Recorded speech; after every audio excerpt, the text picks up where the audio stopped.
Welcome to another episode of Tech Life Stories. I'm joined today with Sophie Hussey. She is a ITSM and leadership consultant, a STEM ambassador, a ISO committee member, Thinkers 360 top 10 thought leader, a top IT strategy voice on LinkedIn. She's a Women in Tech finalist. The list goes on. She has her own consultancy service, which focuses on IT and leadership, which is called Lapis Consulting. She is a co-founder of Women of ITSM, which goes live this summer. She is certified in ITIL.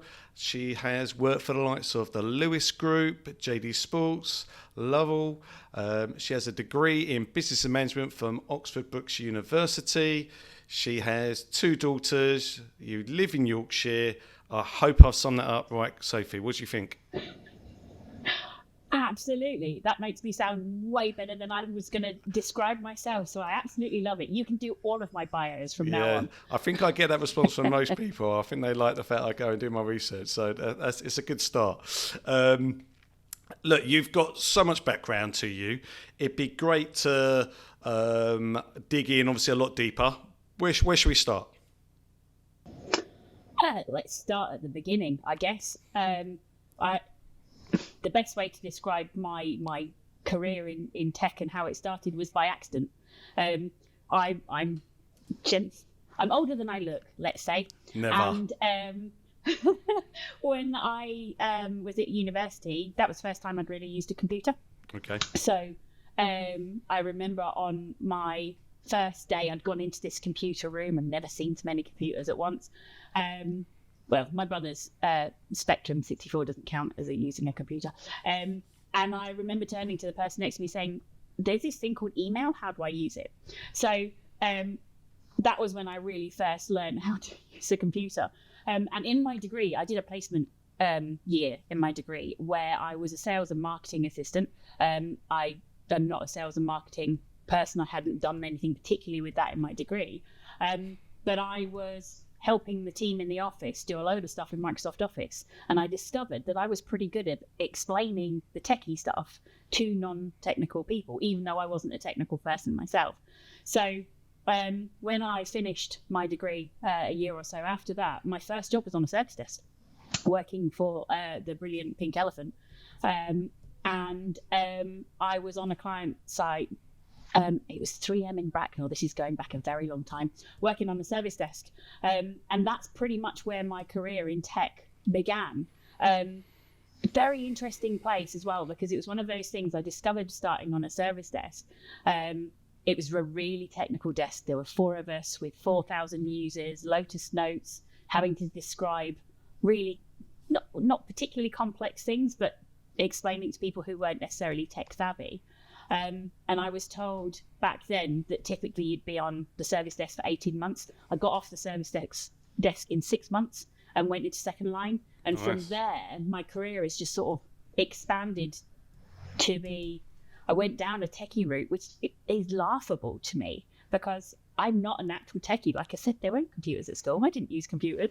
And yet I ended up being an exchange administrator and a telephony administrator for stuff that I had an affinity to problem solve, but I wasn't necessarily natural with scripting or definitely not a coder or anything like that.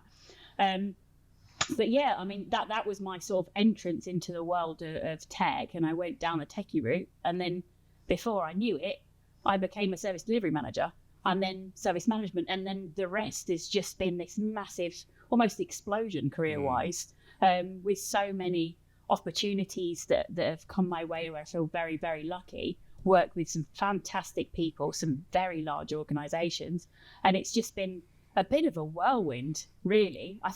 I mean, that was a super, super quick whistle-stop tour, but that's how I got in. That's how it all began. Okay. And where I am now, kind of. It's good. I like the whirlwind. There's a few things I picked up there. So obviously from your degree, you mentioned you took your placement year and you were doing was it sales and marketing assistant role? Yeah.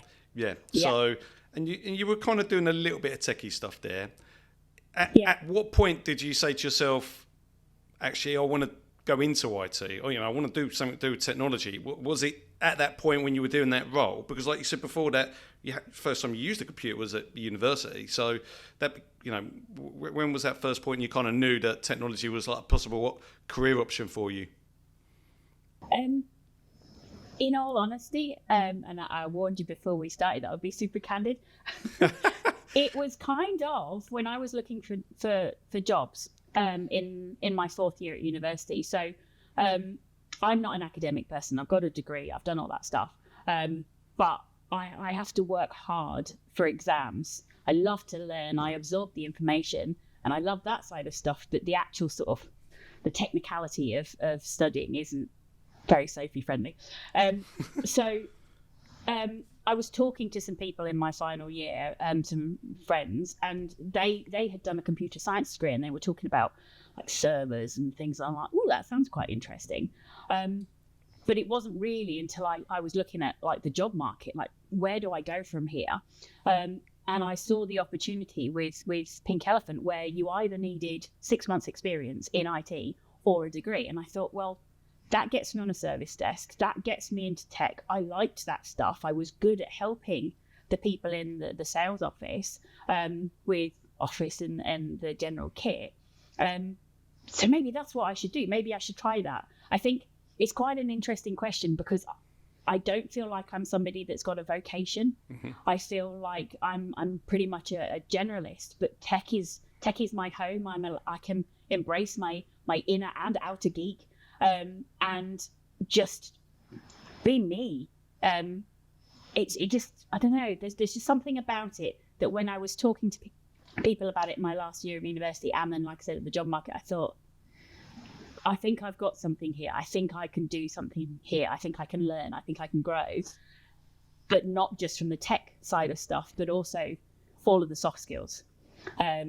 And I think because I'd worked in sort of customer service roles as part-time roles before going into the full-time world, I think that balance of the two, I could do the tech bit, but also deploy those customer service skills. It became like a happy little marriage. Yeah, no, it's good. It was really interesting what you said about the advert from Pink Elephant. You needed either 6 months experience or you needed a degree. So you've got a degree. Yep. So you've applied for the job, you get the job. Yep. Then what? You've never done anything really that technical before. What kind of training was provided? Did they throw you in the deep end? Because you mentioned there was, 4 of you on the desk to thousands of users. So I would have been petrified dealing with like thousands of users and not potentially knowing all the technical stuff. It was so. I mean, we're going back about 25 years, so I'll remember as much as I can. Do as best as you can. I remember going into the office in Reading. I remember there being conversations about ITIL. That was my first sort of entrance to the world of ITIL. Okay. Obviously being Pink Elephant. So I remember training about that.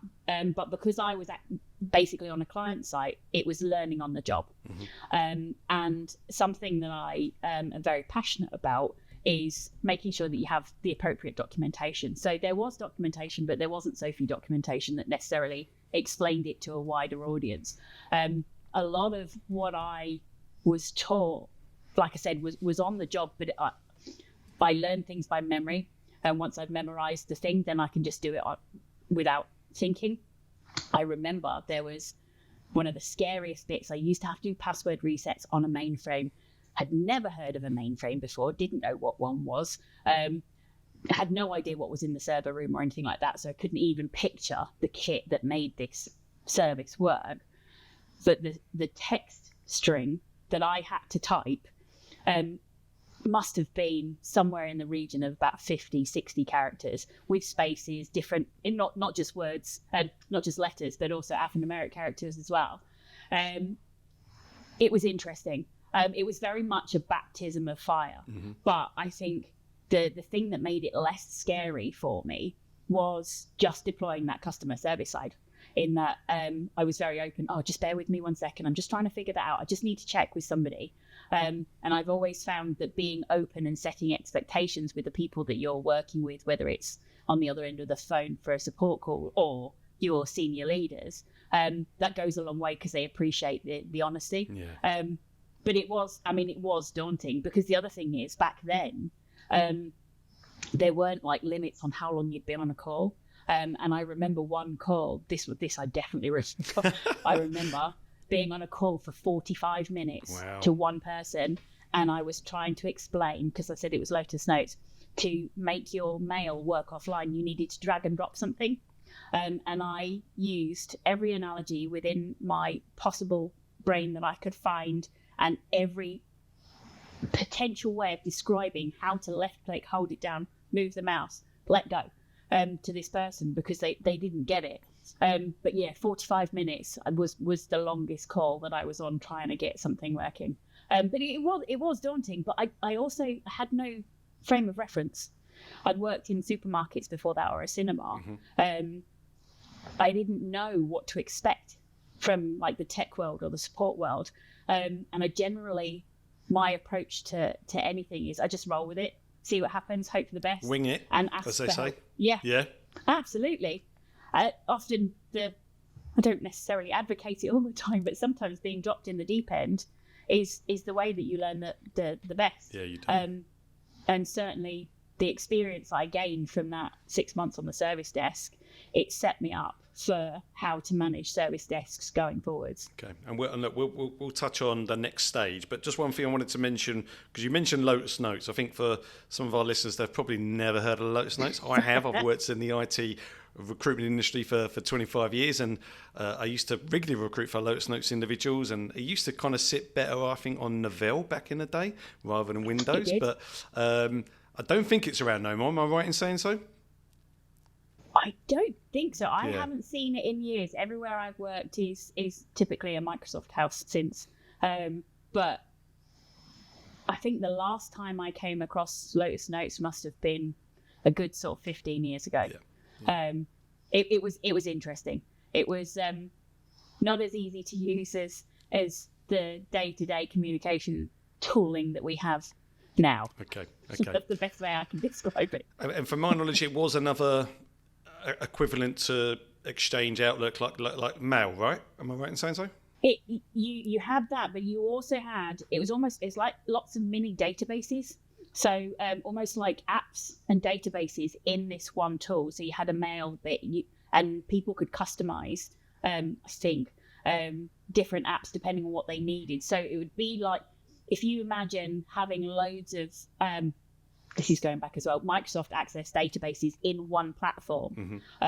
Almost like if you're going into the Office 365 tenant and you've got all the various apps like Teams and Word and PowerPoint and stuff, you had that in this one tool. But it looked snazzy, but it could be quite complex when it came to people who were working remotely and getting the replication settings. Yeah, I think there were many, not sleepless nights, but close from some of those schools back then. I think the fact that it's not around now speaks volumes for itself, right? Yeah, okay. So going back to what you mentioned around after 6 months, got promoted into a desktop support role, which you're right. I think typically would take normally between 12 to 18 months. But I'm going to throw a caveat at this, and you can tell me how that happened. But we had David Barrow on the podcast recently, who I know you know well, and we were talking about the barriers of getting into, I suppose, service delivery, and the natural path for a service desk individual is to kind of go into that more technical second line type role, where he was saying maybe organisations should be looking at offering individuals more kind of service delivery type roles, rather than that tech route. Talk me through how that process happened for you and what your thoughts are on that.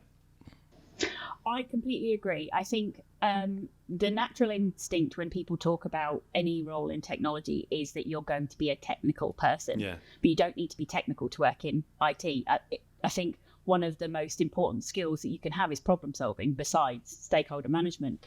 I think that there is a lot of opportunity missed potentially by organisations by not having those entry-level service management sort of focused roles, whether it's a change analyst, an instant analyst, whatever it is, those sorts of roles, there should be time taken to allow people to enter the business that way or into the sector that way as well. my foray, the step from techie to service management was accidental. I got made redundant from one of the organisations I worked for, where I was the service desk manager. And then the next role I got was the service delivery manager. And I have no shame in saying I had never heard of a service delivery manager before. Okay. Whilst I worked with third parties as the service desk manager, because I was still being a techie then as well as running the team. The third parties I dealt with, nobody called them service delivery managers, were the people that I spoke to.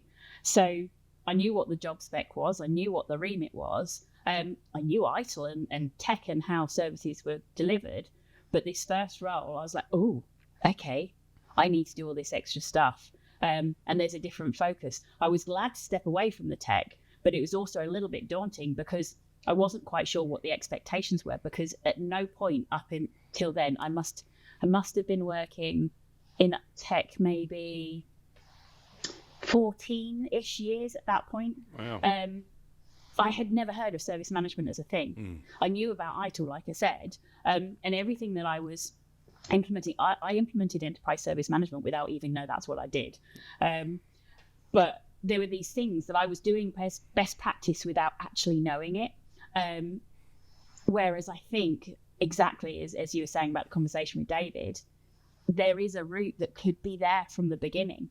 And I certainly think that when universities and colleges are talking about educating young people in computer science, they should also be considering the service aspect, because I selected to do a business management degree because I didn't know what else to do. Like I said, I don't have a vocation.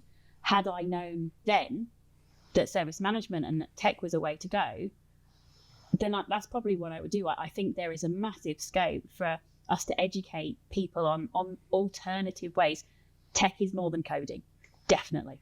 So I kind of went off slightly then, but I'm hoping I answered your question. No, I completely agree. Yeah, no, you answered it really well, and it's actually a hot subject in our household, because I've got 3 boys. 2 of them are 15 and nearly 18, and one of them's particularly keen in a career in tech, and his focus is on coding, and I think a lot of young adults at kind of school going into college think that tech is most of it is around coding, where I think, like you say, if colleges and universities could educate them to say there are different paths within technology, you don't necessarily need to be the strongest technically able individual, actually just having problem solving and those communication skills, like you said about liaising with stakeholders earlier on, are actually really necessary in the world of technology. And I think the issue that I see is, and I've worked in IT recruitment for the past 25 years, I think there's a barrier.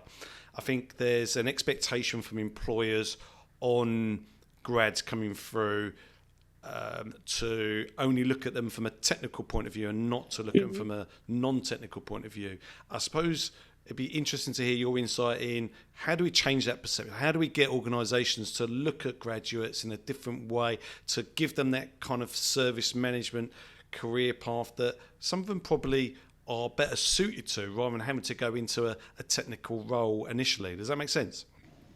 No, it absolutely does make sense, and it's one of the reasons why I volunteer as a STEM ambassador, because I want to get into those schools and to colleges and say, hey, you don't just have to do coding. There are other ways to get into things. I think it's a very interesting subject, because I'm always keeping an eye on the job market, and I've seen a load of service management focused roles recently that require a lot of technical know-how. But you shouldn't need technical know-how to do service management. So long as you understand the general premise of how tech works or how a service is delivered. It's the same as if you think about a project manager. Mm-hmm. A project manager isn't necessarily requested to have a load of technical skills, because they are expected to learn how this project, whatever it is put together in the period that they're working on it. And say it's a 6-month project delivery. In that 6 months, they will know everything about it. The project is delivered, they step away, they can forget the information, and then they move on to the next thing. Whereas service management and tech generally, you're expected to have the technical skills for everything, and that's not realistic, I don't think. But how do we change it? I mean, something that I'm always advocating when I'm working with clients, or when I'm at Perny, is talking about talent management. Let's focus on the talent. Let's focus on the raw skills of the individual and see how can we develop that potential. If an individual isn't necessarily as technical as they need to be for this particular role, okay, what do we need to do for them? How can we help them build their soft skills? How can we help build leadership skills, emotional intelligence, all of that sort of stuff? I think there's a gap, like you say. I don't really know quite how to plug it, but I think talking about things like we're doing now on the podcast, the STEM ambassador side of stuff, mentoring, anything like that, any opportunity we have to talk to the senior leaders, the people teams, the talent teams, recruiters, say, do you know what? It's time to realign our thinking, because what was the right thing in 1980 is not the right thing in 2024. That's why you see frameworks like ITIL and the others that evolve all the time, because it can't just be we've written it once and it's done. You've got to keep moving with the times. And the same thing applies to when you're recruiting. And I think people can learn technical skills, but I think you can do qualifications, all that sort of stuff. But the soft skills, in many respects, they're better to have learned those earlier because they're embedded into the individual. I mean, if you think about the typical view of a person in tech, is it somebody that's sitting in a dark room in the basement, they've got Correct. Their headset on, they're listening to music, their head down, they're coding, they don't talk to anybody, and Star Trek pictures on the wall. But that's not true. That's not what tech is really like. We should be questioning that status quo, that stereotype, and saying, actually, you don't have to fit that mold in order to work in tech, because I certainly don't. I can't see your Star Wars in the background here. I'm Star Wars. Oh, you are? Yeah. Okay. I like it. But it's one of those things. I don't necessarily think that there's a magic formula to drive positive change in the way that we want to. But I think one of the main areas is if we start with young people, children, young adults, get in schools, get in colleges, make sure the curriculum includes the service side of stuff, then that's got to get us on the right path, surely. Yeah, I agree with you in regards to the education piece. I think the curriculum and everything that's taught at a young age probably needs adapting. It probably hasn't been changed for however many years, right? So I think there's definitely some work that needs to be done there. And in that kind of transition from, I would say, do it from even start as young as primary school, and then going into secondary, and then education thereafter, and have a transitional stage across. Because let's be honest with you, I think tech has grown so much, right? They used to be, when I first started in recruitment 25 years ago, they probably weren't at the forefront of most organisations, but they are now. They are, at the front of everything that embodies every organisation and what they stand for. Without tech, most organisations can't survive. So the people that work there are integral to the organisation, and I think if that is kind of like explained at a young age a little bit more, and other opportunities besides just a bit of coding is being taught to our children of a young age, I think that we will have potentially more individuals wanting to start a career in tech. And that brings me on to women in tech, actually, because I think there's always been a bit of a shortfall of women in tech. And obviously you've taken that path, and it's great that you have, and you took it from a techie point of view, but you've kind of come out the other side. So I think, obviously, with the lack of education piece at that young age, I think that's probably kind of like has stopped young women kind of going into technology. So I think it'd be good for that to kind of change. Have you got any more ideas around how we can get more women kind of getting into the world of technology? Oh, there's a question. There is a question.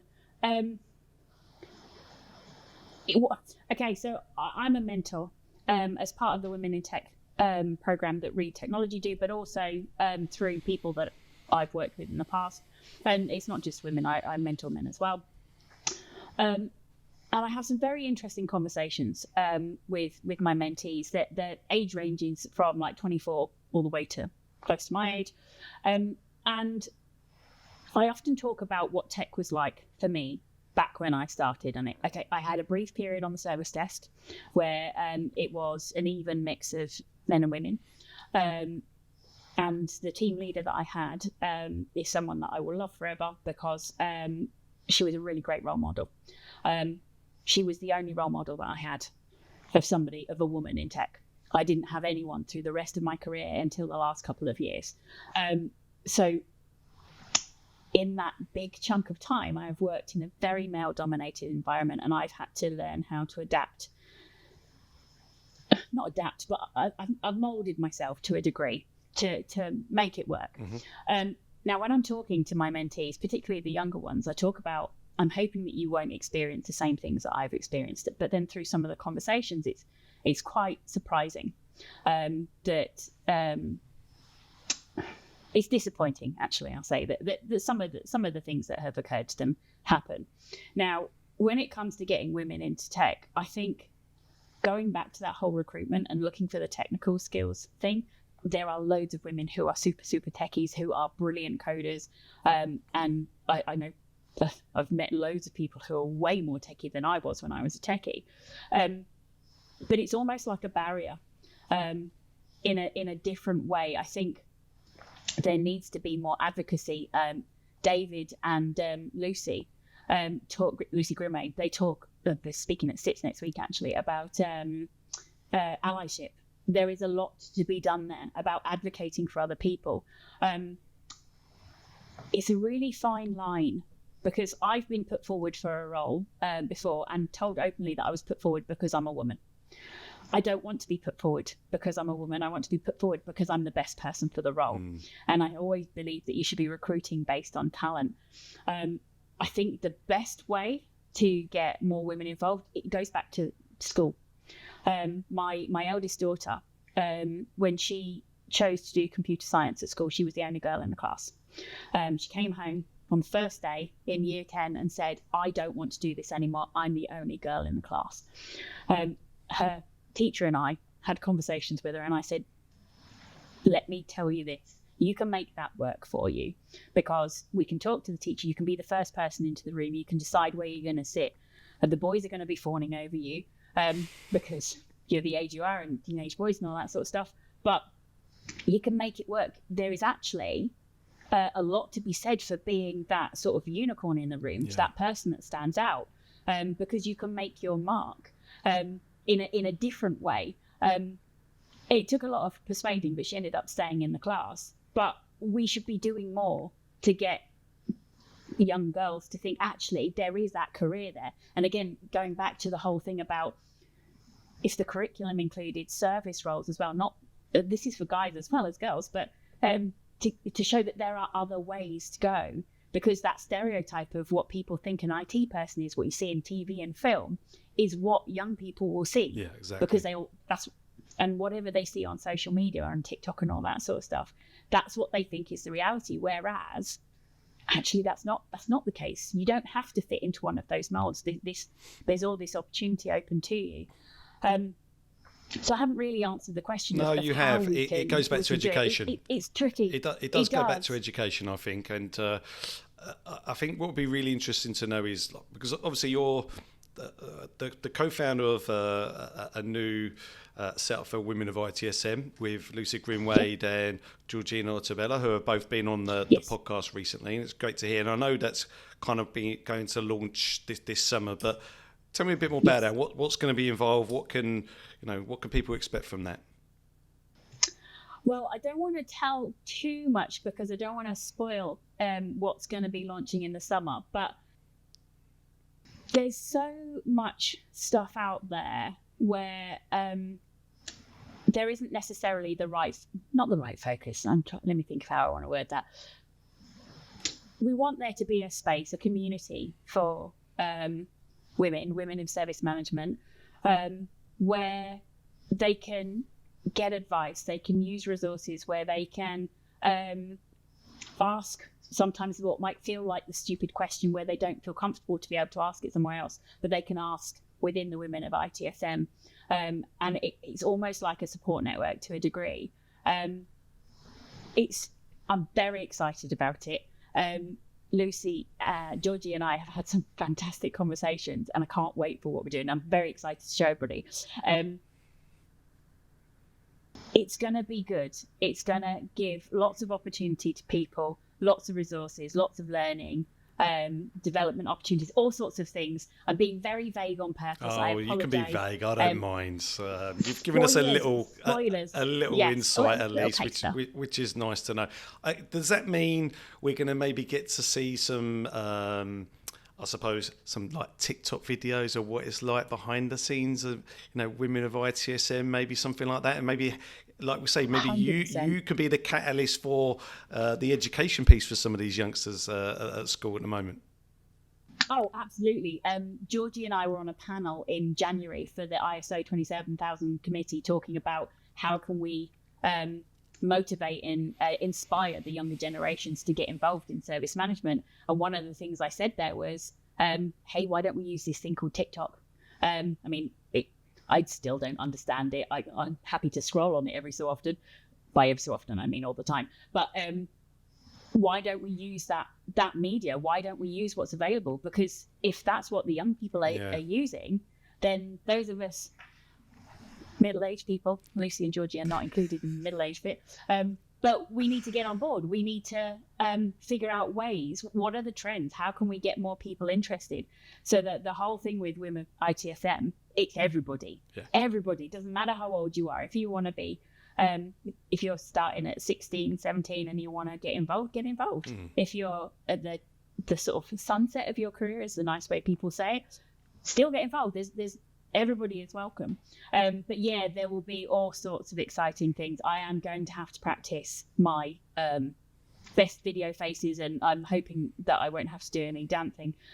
But it will be good. Definitely, we will be using a lot of social media. Well, I'm very excited. I'm looking forward to the official launch, and seeing you dance, I think may raise a few eyebrows. So give it a go. You never know. And Georgie and Lucy dancing as well. If it means you're getting your message across, then do it. That's what I say. Yeah, that's true. 100%. Let's stay on the subject of social media, because you're on LinkedIn every day. Yes. You are a top IT strategy voice on LinkedIn. So tell me, like, why do you post every day? What does that mean to you and the interaction you get? And I suppose what's the message you're trying to get out to your community? Is it just women of ITSM? Is that your ultimate message, or is there more to that? Definitely more to it than that. I think the women of ITSM, amongst other things, that they're just facets of me, and what I'm working on doing is I just want to show who I am, what I can do, what I'm interested in. I'm not necessarily looking for any kind of specific responses back from people, but I want to help. I said the other day to I think it was to Lucy, I'm not someone who's ever going to have statues of them or like plaques anywhere for the like massive contribution that I've done. And I'm okay with that. I have no desire to be famous or anything like that. But what I would like to do is I want to give back. I want to be known as somebody who paid it forwards as well. So when I started up Lapis Consulting 2.5 years ago, completely different world working for yourself compared to being in the permie world. And I needed to figure out how do I market myself? I had a LinkedIn presence before anyway. I've always used LinkedIn to connect to people, but I hadn't really regularly posted. And I've got my company page and I've got my own page, and I was trying to figure out how do I best do that. And the last almost 2.5 years, it's kind of been a bit sporadic. And then I had I can keep throwing in Lucy's name because it was Lucy who I was talking to. We defined a social media strategy for me because there are things that I'm very passionate about. I'm very passionate about leadership. I'm very passionate about being authentic, passionate about service management and future-proofing service management, so that there's a load of people who are heading towards the end of their careers, who are the people that wrote the books and Untitled and all that sort of stuff. When they go, who's going to do it next? Let's make sure that we're keeping this thing going, because service management to me is just in its infancy, really. So I'm very passionate about that, and I want to sort of, I don't know how to describe it. I want to share that kind of information. So I'm posting at the moment, as you will see, I'm posting every day, 5 days a week, generally not posting on a weekend, about all sorts of bits and pieces. And I'm also just trying to figure out how people use social media, because it wasn't a thing back when I was younger. I think I actually remember when Facebook happened. That makes me feel very old. But I'm trying to figure out what do people respond to in the most? What's the best sort of media to use? Do they like photos? Do they like videos? Do they like the long posts? Just to try and see, okay, what are people interested in, so that then anything that I'm doing in the future, I can support businesses with their tech strategies using that kind of information. I can support my mentees in their career because I've learned from what's going on in social media. I can help build what we're doing with the women of ITSM because I've learned what's important to people. But also, I think particularly in the world now where everyone's connected, but they're not, you don't necessarily see people. It's a great way to interact and communicate with others. I mean, you and I, we've never met in person, but we can talk virtually on this studio, and that's brilliant. So LinkedIn is almost, and Instagram and other things, they are just an extension of that. As a way for us to connect with people in a world where there's a lot more people who are working remotely or in a hybrid way. So there's many reasons why I do it, but predominantly, I think I also want to break down the barriers of people being afraid to be themselves. One of my taglines is be bold, be brave, be you. And I've been saying it for years. I am unapologetically me. Like I said before, I've had to learn how to adapt in a very male-dominated environment. But by doing so, I've just been me. I found who I am. And certainly whilst I've been working for myself the last couple of years, I know what's important to me. I know what my values are. And I want to encourage more people to just be who you are. Yeah. Other people's opinions, it's very lovely. But if you didn't ask for them, then that's okay. They can share the information with you, but it doesn't stop you from being who you are. And because we spend most of our lives working with people who we wouldn't necessarily choose to work with, because that's just life, isn't it? But how do you cope in that environment? Well, you've got to be yourself. You've got to accept people for who they are, but also you've got to make sure that you're comfortable in your own skin to be authentically you, so that when it comes to recruitment or progression, it's based on talent, it's based on who you are as an individual, all that sort of stuff. I could talk about this for ages, because I am really kind of passionate about. Oh, I love the passion. People being who they are. Yeah, no, I love the passion. Obviously we've been connected on LinkedIn for a little while, and we haven't met over video at all. You come across so well on video. I can see you're quite light-hearted. You don't take yourself seriously at all. What I would say is that I didn't know that side of you. So LinkedIn, I read your posts, but I actually think you're great on video. I think you should be posting more videos, 100%. And I know prior to us jumping online, you said you was on a webinar. I'll take snippets of those webinars, post them online, and let people really know the real Sophie Hussey, because I think you come across great. So utilise that as much as you can. Thank you. I will do. I actually was thinking about that earlier on. I've seen a load of people post videos, and I thought you need to put on your brave pants and do one. Okay, I'll let you get your brave pants on from now on, and I look forward to seeing those videos. You touched on your business you set up a couple of years ago, Lapis Consulting Services. You know, it's down as a IT leadership consultancy service type organisation.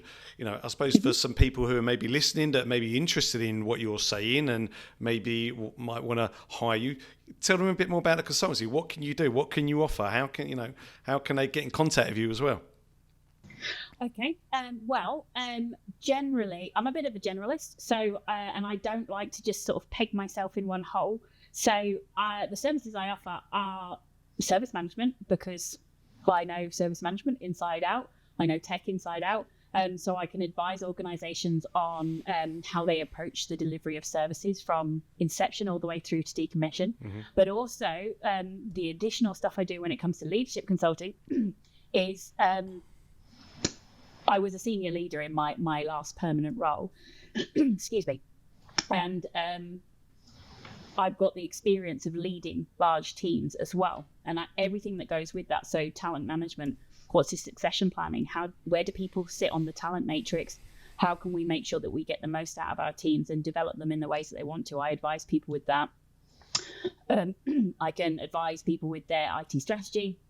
What's the best way to get on board? The co-creation of value between tech and the rest of the business, because that's always a tricky point where IT is seen as a cost when it's not. It's a valued partner.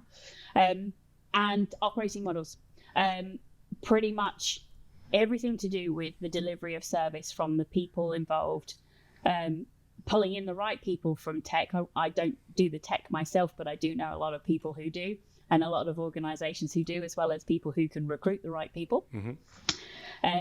And bringing it all together. And so the best ways to contact me, either through LinkedIn. I have a website, Lapis Consulting, lapis-consulting.com. There's a Lapis Consulting LinkedIn page, as well as email and telephone, social media, all of that sort of stuff. But it's something I feel like I've really come into my own working for myself. I really enjoyed working as a permie with the organisation I've worked for. Opportunity knocked 2.5 years ago. And I was talking to somebody about this yesterday.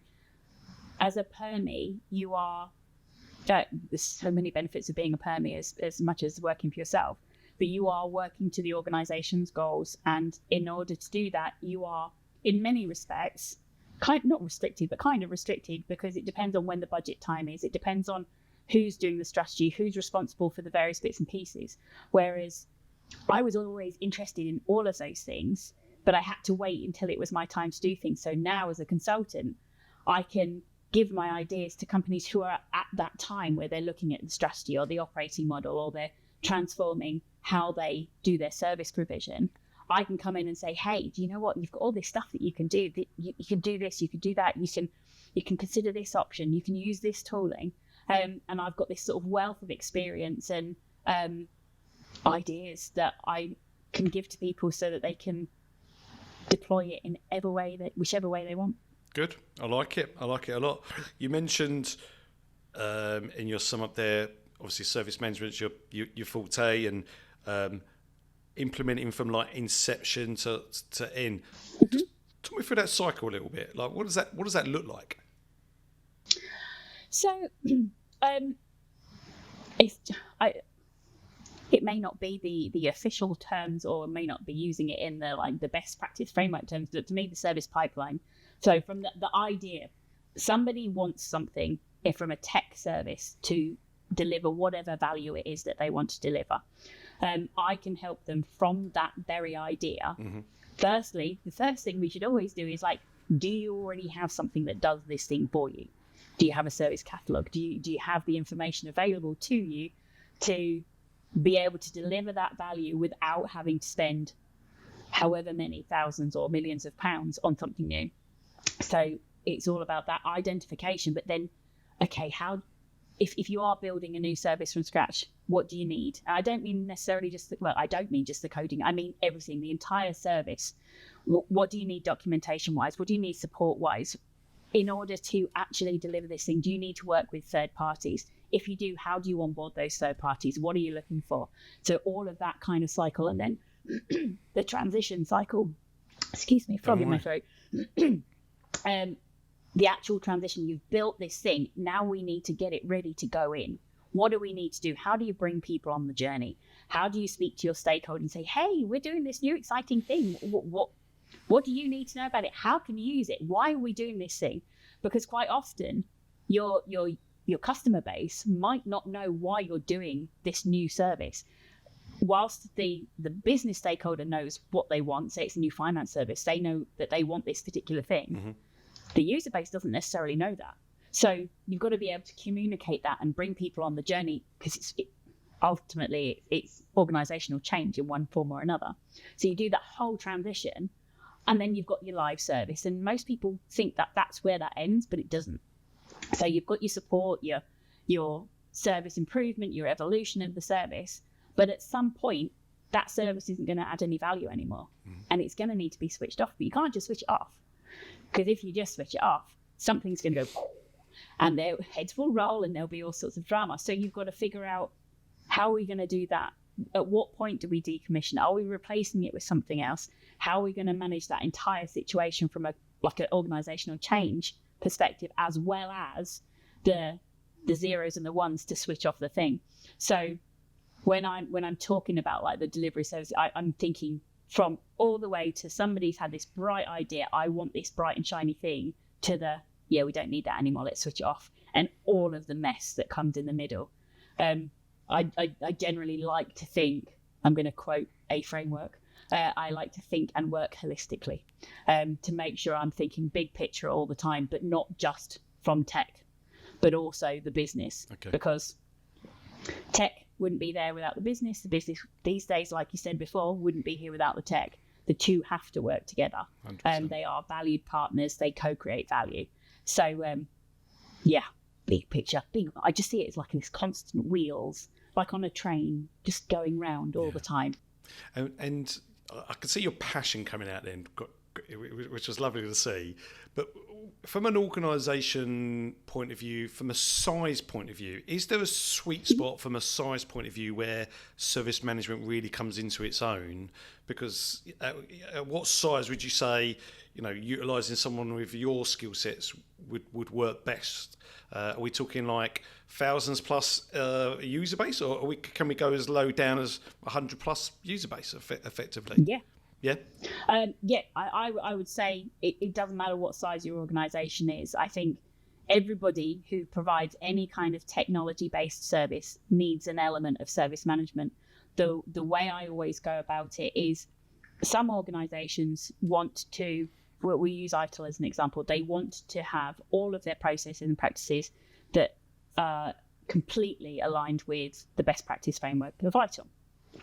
When I go into an organization, I love ITIL, I'm a big fan of it, but I will say, oh, hang on a minute, you don't use that practice. Why have you got the documentation for it? You're never going to use it. Why do you need it? So the smaller organizations, what I typically do when I go and speak to them is, what do you need? What are your pain points? What are you trying to work towards? And then only use those bits of those sorts of service management frameworks that apply to them. So one of the organizations I did some work with, not last year, the year before, I think there was about maybe 80, 100 people there altogether. I think there was maybe 7 or 8 people worked in IT. I did a current state assessment. I did an ITIL maturity assessment, but we only really focused on 2 to 4 practices: typical incident management, your change management, service transition, and a little bit of a service wrap around it with the reporting, because that's what they needed. There was no point doing the other 30 practices at that point because it wasn't needed in the organization. They weren't mature enough. But then the same thing as what my main client at the moment is a massive FTSE 50 organization, and they have so many different departments that do various bits and pieces. So in the technology function, again, it's looking at what bits of those frameworks and service management apply to you and what bits apply to other areas of the business, because we don't need to worry about those bits. We need to interact with them, but we focus on what's important. Again, I'm going to quote ITIL and the guiding principles. We focus on value. I think the whole thing there, when it comes to me working with an organization, is if it doesn't add any value to you, your team, your organization, then don't do it. Yeah. Let's just do the bits that are important. And I think one of the things that I've been writing about recently, from posting as Lapis consultant, is We do bespoke services. I'm not going to do cookie cutter. I'm not going to say, right, here's my box of things for service management. You must do them all. It's a case of, right, let's open that box. I don't need that one today. Let's leave that there. But I do want this one. I do want this one. Let's do that. Because it's all about tailoring what you need, adapting, and making it work for the organisation. Good, really good. I like it a lot, and you covered it so well. There's a couple of things that come into my mind, and one was something that you said way back at the beginning of this podcast. You said, I think the term was Sophie documentation. Do you remember that? Yes. Yes. And it stuck with me. And when you were talking, then I could just imagine you being very thorough in your documentation process around everything that you do.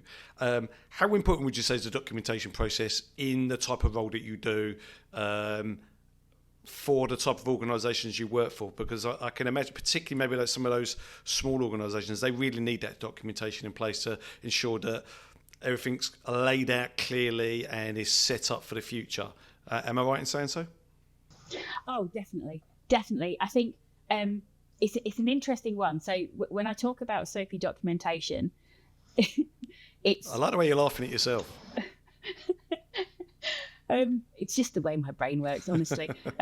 It's a good job nobody can see what goes on in my head. I can write the cold, sort of detached documentation of this is what you process, your 1.1 all the way through to like 13.1.b, whatever it is. That works to a degree, and it works in certain organisations. But the way I do stuff is I will write the documentation that will explain it to a normal person, somebody that doesn't have technical skills, because I'm always thinking about what if something goes wrong, then the whole IT department is stuck somewhere in a different country and somebody's got to come and press buttons. Someone who doesn't understand how to do all of the techie stuff needs to be able to follow the instructions. So I do varying degrees of sort of very basic step-by-step left click, right click. But also when I'm doing the documentation and tailoring it for the organisation, it's got to fit the culture of the organisation. So the smaller company that I worked for a couple of years ago, the documentation was very...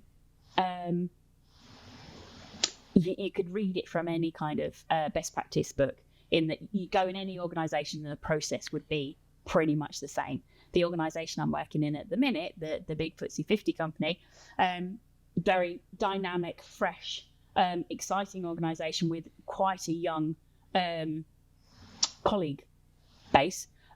So I've got to tailor the documentation in a way that works for them. So the same level of step-by-step sort of really kind of rigorous, almost regulatory proof documentation, you need it to a degree, but it's got to be presented in a different way.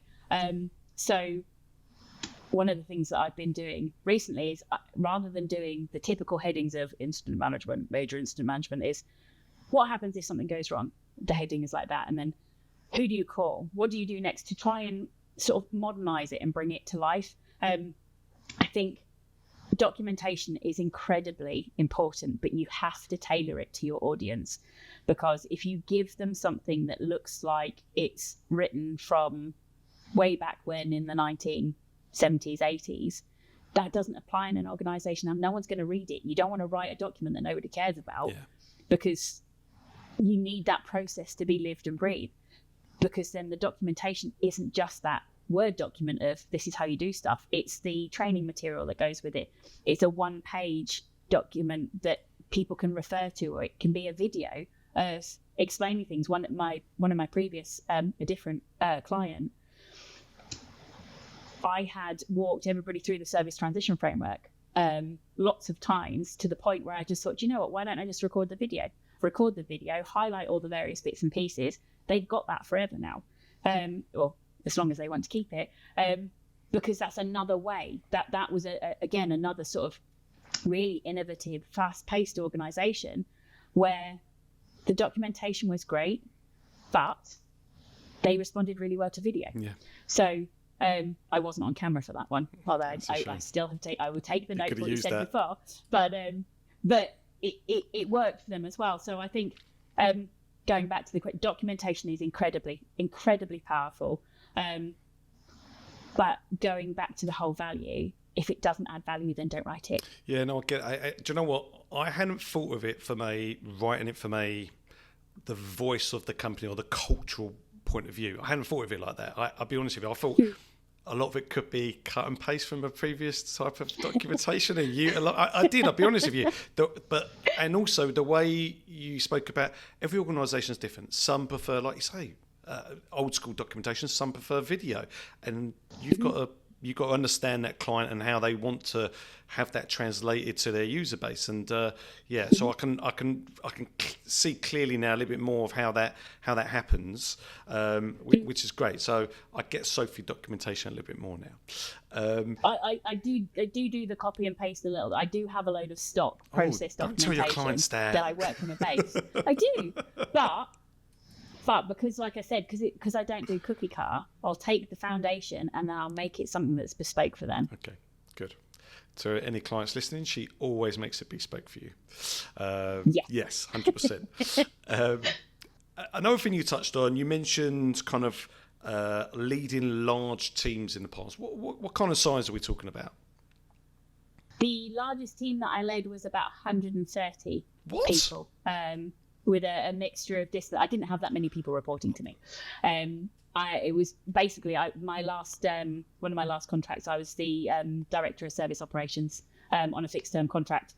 So I looked after the developers, the engineers, information security, service desk, desktop support, and service management. Wow, 130. Did I mention the architects? Yes. Yeah. It was a big team, global team as well. So working with people in New Zealand, in Spain, UK. It was a large team, and a lot of it was a baptism in the fire. It's quite. I'm glad you asked me that question, because I was once told that I needed to work in a development team in order to be able to lead a development team.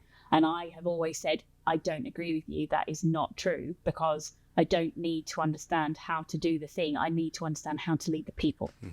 So having been in that role, and I've never been an architect, a technical architect. I'm never going to be one. I'm never going to be a developer, but I have led those teams. I also led the InfoSec team. I'm not an information security person. I understand it. I understand ISO 27001 and all that goes with it. But what I can do is I can lead people, and I can support them in their growth and all that sort of stuff. It was a big team.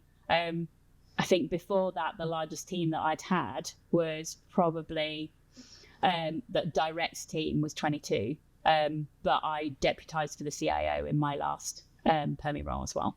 So there was a lot of people that would come to me for support if he wasn't available.